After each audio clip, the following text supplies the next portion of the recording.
स्वराज्य दौलत दुर्गनाथ प्रतिष्ठान कोल्हापूर यांनी साकारली किल्ले पद्मदुर्ग, जंजिरा, साम्राज्यगड या किल्ल्यांची प्रतिकृती।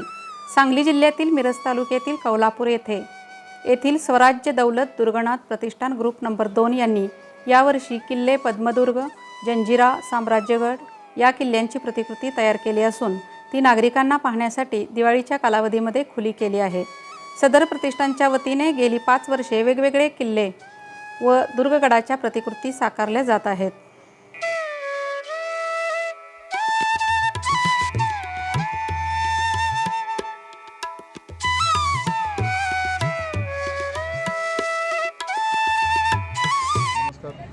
मी सचिन माळी, स्वराज्य दौलत दुर्गनाथ प्रतिष्ठानचा एक कार्यकर्ता। सुमारे 50 जणांच्या टीमच्या माध्यमातून आम्ही गेले 5 वर्ष विविध गडकोटांच्या प्रतिकृती या ठिकाणी साकारत असतो। गेल्या वर्षी मागील वर्षी आपण रायगड, त्याआधी पन्हाळा, सिंहगड तसेच विजयदुर्गच्या प्रतिकृती मोठ्या प्रमाणात साकारल्या होत्या।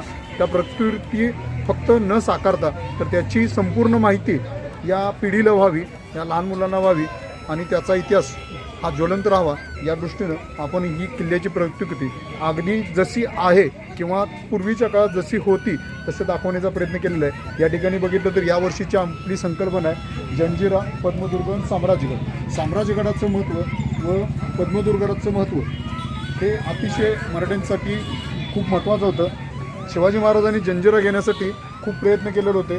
ते प्रयत्न आज त्या ठिकाणी गेल्यानंतर तिथले गाईडसुद्धा शिवाजी महाराजांचा इतिहास कुठेतरी दाबला जातो आणि शिवाजी महाराजांच्या व तमाम मराठ्यांच्या हृदयाचा किल्ला किंवा हृदयात असणारी सल म्हटलं तर हा जंजिरा किल्ला तो महाराजांना कधी जिंकता आले नाही। या ठिकाणी बघितलं तर आपण जंजिऱ्यावरचे ध्वजसुद्धा हिरवे दाखवलेले आहेत, कारण ही सल होती, मराठ्यांना लागलेली कळ होती, ती कुठेतरी आपण प्रत्यक्षात आहे तशी दाखवण्याचा प्रयत्न केलेला आहे। त्यामुळे तुम्हाला बघितलं तर जंजिऱ्यावरचे ध्वज हे हिरवे दिसतील। बाकीचा पद्मदुर्ग हा महाराजांनी, संभाजीराजेंनी स्वतः बांधलेला होता। याचं कारण एकच होतं की फक्त जंजिरा घेणे। शिवाजी महाराजांनी तेवढीच strong navy, father of the navy, भारतीय आरमाराचे जनक असं शिवाजी महाराजांना म्हटलं जातं।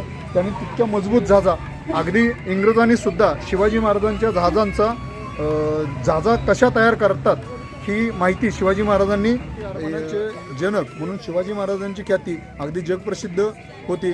अगदी इंग्रज अधिकाऱ्यांनी सुद्धा शिवाजी महाराजांच्या नावांचं टेक्निक किंवा नावा कशा पद्धतीच्या होत्या, कारण का शिवाजी महाराजांच्या बोटी ह्या खोल समुद्रात असोत किंवा उथळ समुद्रात असोत ह्या कधी फुटत नव्हत्या। याची माहितीसुद्धा इंग्रज अधिकाऱ्यांना हवी होती की मराठ्यांची आरमारं इतकी मजबूत आणि खोल किंवा उथळ समुद्रात चालणारी कशा पद्धतीने आहेत ही माहितीसुद्धा बरेच वेळा इंग्रज अधिकाऱ्यांनी शिवाजी महाराजांच्याकडून मागितली जाते। आत्ताच 350 वेळा राज्याभिषेक सोहळा झाला त्यावेळी इंडियन नेव्हीचा लोगोसुद्धा या शिवाजी महाराजांच्या, इंडियन आर्मीच्या, शिवाजी महाराजांच्या या आरमाराला संबोधूनच तयार केलेला आहे। या ठिकाणी गडकोटांची उभारणी करत असताना उद्देश हाच आहे की आज बऱ्याच ठिकाणी गडकोटांची दुरावस्था झालेली आहे। बरेच गडकोट आज सुरक्षित नाहीत, त्यांचं संवर्धन, संरक्षण व्हावं हा हेतू आणि या ठिकाणी उद्ध्वस्त झालेल्या वास्तूसुद्धा आपण पूर्वतात दाखवलेल्या आहेत। गडावर त्या काळी कशा असाव्यात हे वैभव आपण या ठिकाणी दाखवण्याचा प्रयत्न केलेला आहे। तर या माध्यमातून आम्ही लोकांना विनंती करतो की गडकोटांचं संवर्धन किंवा संरक्षण ही आपली जबाबदारी आहे। ज्यावेळी आपण गडकोटाला भेट द्याल त्यावेळी तिथली वास्तू स्वच्छ करणं किंवा वास्तू विविध प्रकारची नावं कोरणं, आपले नाव कोरणं यापासून स्वतःनी सावरावं आणि स्वतःचं नाव कुठल्याही गडकोटावर लिहू नये। शिवाजी महाराजांनी स्वतःचं नाव कुठल्याही गडकोटावर लिहिलं नव्हतं। तेव्हा मी तमाम शिवभक्तांना विनंती करतो की आपण ज्यावेळी गडकोटाला भेट द्याल त्यावेळी गडकोट स्वच्छ ठेवणे, त्यांचं संवर्धन, जतन कसं व्हावं याच्याकडे लक्ष द्यावं।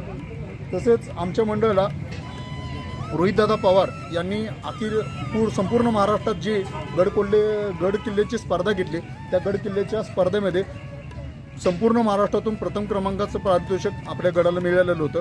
तसेच विविध गड किल्ल्यांच्या प्रतिकृतीच्या स्पर्धेत आपला बऱ्याच ठिकाणी प्रथम क्रमांकावर हा गड राहिलेला होता। तर या ठिकाणी आम्हाला सांगायचं आहे की प्रत्येकानं दिवाळीला एक दिवाळीचं निमित्त औचित्य साधून प्रत्येकानं जमल तसा आपल्या दारात एक गड जपावा आणि आपल्या संस्कृती आणि विचारांचा वारसा, शिवाजी महाराजांचा विचाराचा वारसा हा पुढे घेऊन जावा हीच विनंती करतो। धन्यवाद। जय शिवराय।